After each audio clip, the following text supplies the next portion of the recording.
अस्सलाम वालेकुम, welcome back to my channel तरफ खान व्लॉग्स। आई होप आप सब लोग बिल्कुल ठीक ठाक होंगे और खैर खैरियत के साथ अपने रोज़े रख रहे होंगे। अल्लाह का शुक्र है मैं भी बिल्कुल ठीक हूँ और आज व्लॉग का आगाज़ मैं कर रही हूँ सहरी के टाइम से।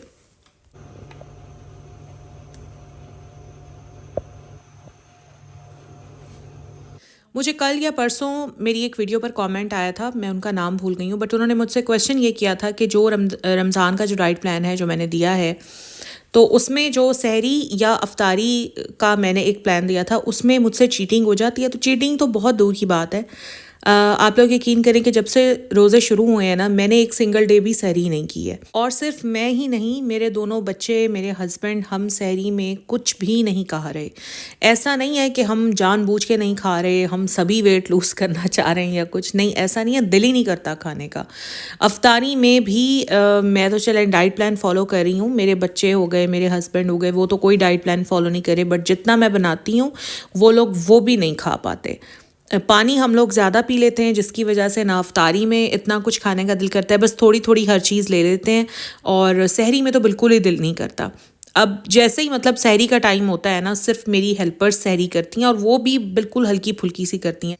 सहरी में हम चारों लोग, मैं, मेरे बच्चे, मेरे हस्बैंड, हम चारों लोग बस पानी पी लेते हैं। मेरा अगर मूड हो जाए तो एक खजूर भी साथ ले लेती हूँ, वरना सिर्फ पानी। सहरी में हम लोग पानी पीते हैं और नियत कर लेते हैं। फिर नमाज का टाइम हो जाता है और फिर मतलब सो तो पाती ही नहीं हूँ, बच्चे लेट जाते हैं मगर मैं नहीं सोती। फिर बच्चों को स्कूल ड्रॉप करने के बाद वापस आकर ही फिर मैं सोती हूँ।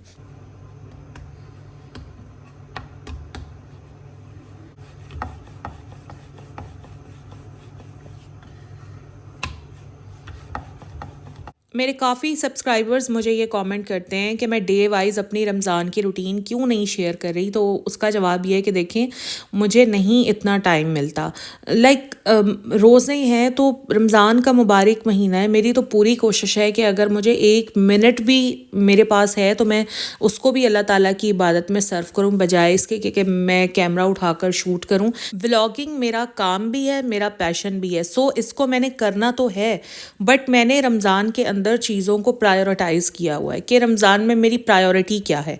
इसी वजह से ना रमज़ान की जो डे वाइज रूटीन है ना, फ्रॉम सहरी टू अफ्तारी या अफ्तारी टू सहरी, ये मैं कर नहीं पाती, ये मुझसे होता ही नहीं है। क्योंकि अगर मैं पूरा दिन सिर्फ इस रूटीन को बनाने में लगा दूंगी तो फिर अल्लाह ताला की इबादत के लिए, इवन नमाज के लिए भी मैं टाइम नहीं निकाल पाऊंगी।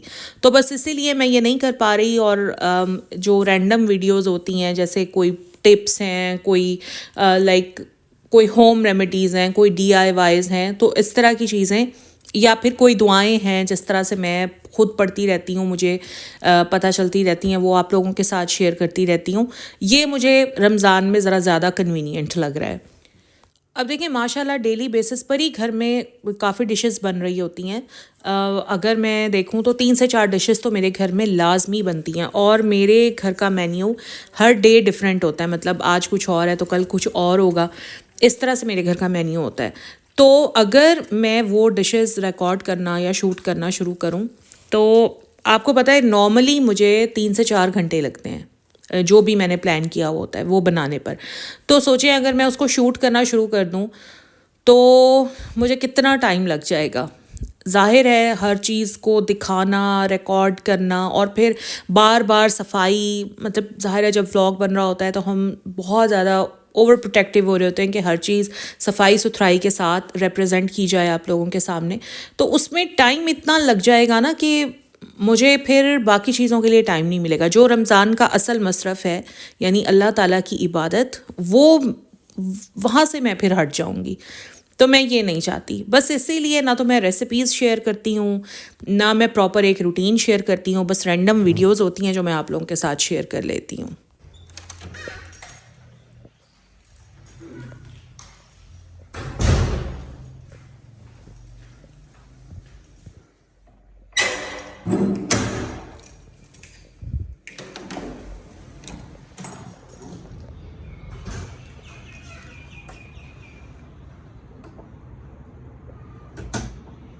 और माशाल्लाह मौसम बहुत चेंज हो गया है, धूप निकली हुई है, ठंडा गर्म सा मौसम है, बड़ा ही मज़ा आ रहा है।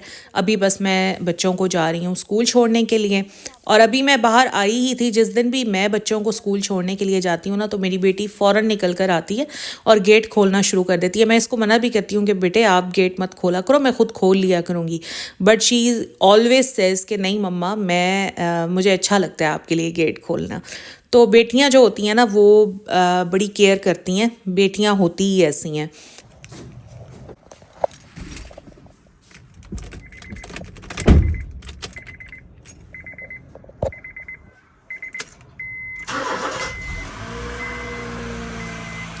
तो मैं बच्चों को स्कूल छोड़कर आ गई थी घर, और मैंने उस दिन शूटिंग बस वहीं पर ख़त्म कर दी थी। अब ये जो आप सारे सीन्स देखेंगे ये नेक्स्ट डे के हैं।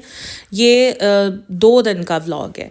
तो रात मैंने क्या किया था, रात मैंने जो मेरे मेन लाउंज का जो रग है वो मैंने बाहर डाल दिया था गैलरी में, और इसको मैंने अच्छी तरह से गीला करके ना, इस पर मैंने अच्छा खासा बेकिंग सोडा और मैंने सर्फ डाल दिया था, और पूरी रात मैंने इसको भीगा रहने दिया। अभी मुझे पता नहीं था कि समिया पहले से ही यहाँ पर पहुँच गई है इसको वॉश करने के लिए। मैंने समिया को मना किया था कि तुमने नहीं वॉश करना, क्योंकि समिया से ना अच्छी तरह वॉश नहीं होता ये, फिर इसमें मिट्टी वगैरह रह ही जाती है, कुछ ऐसे स्टेन्स होते हैं जो समिया से साफ़ नहीं होते। तो मैंने इसको कहा था कि तुम मत साफ़ करना, मैं ख़ुद साफ़ करूँगी। मगर मैं बाहर आई हूँ तो समिया पहले से ही लगी हुई थी, बल्कि मैंने इसको डांटा भी कि मैंने तुम्हें मना किया था कि ये तुमने साफ़ नहीं करना है, क्योंकि ना मेरी तसल्ली नहीं होती, सीधी सी बात है। अच्छा खैर, यहाँ पर अभी देखें कि यहाँ पर कितनी डस्ट वगैरह है, वो कितने आराम से बाहर निकल रही है। तो खैर मैंने इसको डांटा भी सही, फिर कहने लगी कि नहीं बाजी, मैंने सोचा कि थोड़ा सा मैं इसको साफ़ कर लूँगी और थोड़ा सा आप साफ़ कर लें, तो मिलजुल कर लेंगे। मैंने कहा हाँ चलो ये ठीक है। तो थोड़ा सा समिया ने इसको साफ़ किया, फिर थोड़ा सा मैंने इसको साफ़ किया, और जब मेरी तसल्ली हो गई तो बस फिर अभी समिया इस पर पानी शानी डाल रही है, क्योंकि मैंने जब इसको साफ़ किया और रगड़ा ना, तो मैं पूरी गीली हो गई थी, और फिर मैं कपड़े चेंज करने चली गई थी। कपड़े चेंज करके बस मैं अभी आई हूँ, और बस हम इसको वाइप ऑफ करेंगे। अच्छा, जब भी आपने कारपेट्स या फुट मैट्स वॉश करने हो ना, तो कभी भी उसी वक्त गीला करके उसी वक्त वॉश ना करें, क्योंकि वो अच्छी तरह से वॉश होता ही नहीं है। जब भी आपने वॉश करने हो, एक रात पहले अच्छी तरह कारपेट या रग को गीला कर लें, उस पर बेकिंग सोडा और सर्फ अच्छी तरह से डाल दें, और बस उसको पूरी रात पड़ा रहने दें। अगली सुबह जैसे ही आप ब्रश मारेंगे ना, और देखें कैसे फटाफट सारी डस्ट निकलती है और कैसे सारे स्टेन्स आराम से साफ़ हो जाते हैं। फिर आपको मेहनत नहीं करनी पड़ती। अगर आप इसको भिगाएंगे नहीं पूरी रात के लिए, तो आपको मेहनत भी 3 गुना ज़्यादा करनी पड़ेगी, और रिज़ल्ट भी उतना अच्छा नहीं मिलेगा जितना सिर्फ एक रात भिगाने से आपको रिज़ल्ट मिलेगा। बस आप उठा के दीवार के साथ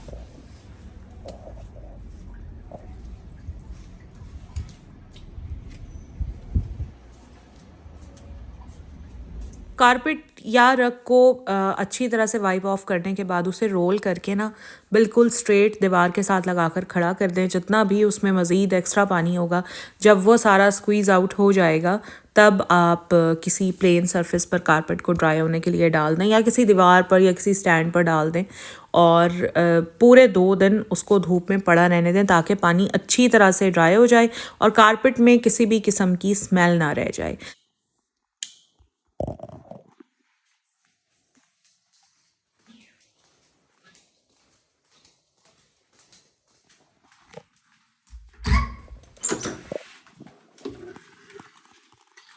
अभी मैं जा रही हूँ बाहर गीज़र चलाने के लिए, और गैस की जो टाइमिंग है ना, वो हमारी साइड पर कुछ इस तरह से है कि सुबह 8:30 बजे गैस चली जाती है और दोपहर में 3 बजे आती है।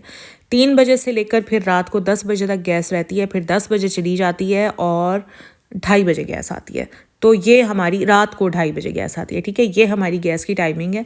बट आज भाई इतना कोई अच्छा सुहाना प्यारा दिन था कि आज दिन में 12:30 बजे भी गैस आ रही थी, और क्यों आ गई मुझे नहीं पता। खैर आ गई थी तो मैंने सोचा कि चलते हैं पहले गीज़र चला देते हैं।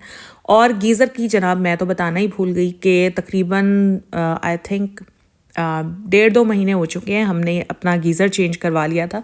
मैं अक्सर जब भी गीज़र ऑन करने आती थी आप लोगों को बताती थी ना कि गीज़र वैसे तो ठीक था, मगर लीक हो गया था, उसको हमने फिर ठीक भी करवाया, लेकिन उसके बावजूद वो लीक हो गया। फिर दूसरी बार उसको ठीक करवाया, फिर वो लीक हो गया, तो फिर मैंने अपने हस्बैंड को कहा कि जितने पैसे आप इसको ठीक करवाने पर लगा चुके हैं उससे बेहतर है कि अब नया ही गीज़र ले दें मुझे।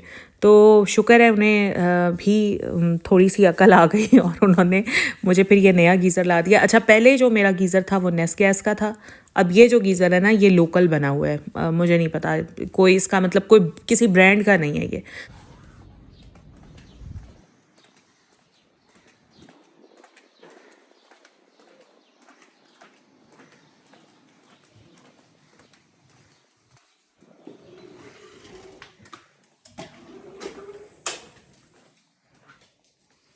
आज अफ्तारी में मैं क्या बना रही हूँ? आज अफ्तारी में मैं बनाऊँगी बोटी बर्गर, क्रीम चाट, फ्रेंच फ्राइज़ और आलू चना चाट। तो ये मेरा आज का मेन्यू है।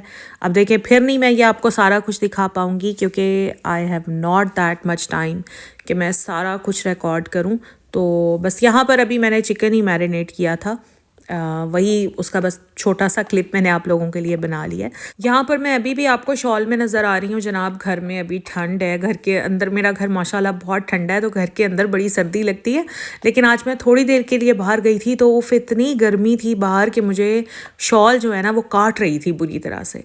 लेकिन घर मेरा ठंडा है तो भी मुझे घर में ना ठंडक ठंडक सी लगती है, तो इसलिए मैं शॉल पहन कर रखती हूँ। और आज सबसे आखिर में मैं बहुत ज़्यादा कॉन्ग्रेचुलेट करना चाहूँगी शिराज़, जो कि सिर्फ 6 या 7 साल का बच्चा है।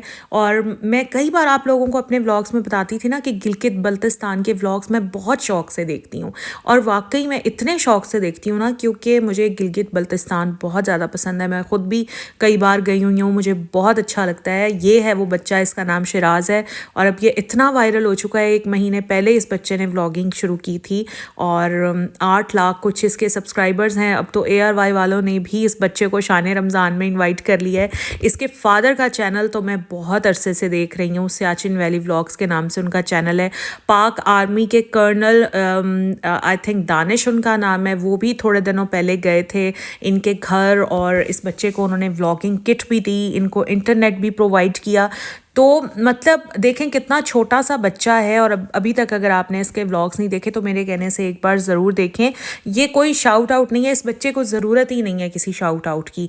ये सिर्फ मैं आपको ये दिखाना चाहती हूँ कि इसका कॉन्फिडेंस चेक करें और ख़ुद सोचें कि महज एक 6-7 साल का बच्चा इतनी परफेक्ट व्लॉगिंग बग़ैर घबराए इतने कॉन्फिडेंस के साथ किस तरह कर सकता है।